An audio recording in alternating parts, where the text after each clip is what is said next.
तर मुंबई महापालिका निवडणुकीमध्ये राष्ट्रवादी काँग्रेस शरदचंद्र पवार पक्ष ठाकरे बंधूंना साथ देण्याची शक्यता आहे आणि शरद पवारांनी ठाकरे बंधूंसोबत आघाडी करण्याचे संकेत दिल्याची माहिती सूत्रांनी दिली आहे। आघाडीतील दोन्ही पक्षांनी मुंबई महापालिकेसाठी आधी आपापलं जागा वाटप निश्चित करावं आणि त्यानंतर अपेक्षित जागांचा प्रस्ताव दिला जाईल।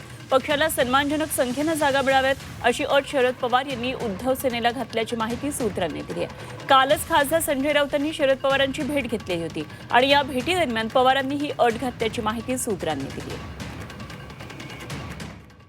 सन्मानजनक याचा अर्थ काय होतो? काय तुम्ही काही जागा मागितल्यात? तुम्ही जागाची काही यादी दिलेली आहे? तुम्ही कोणत्या जागा लढवणार ते सांगितलेलं आहे? काही नाही। सन्मानजनक आम्हाला तोडगा निघाला पाहिजे हे सर्व हे त्यांचं जे काही वाक्य आहे ते संभ्रमात टाकण्यासाठी त्यांनी केलेलं हे वक्तव्य आहे।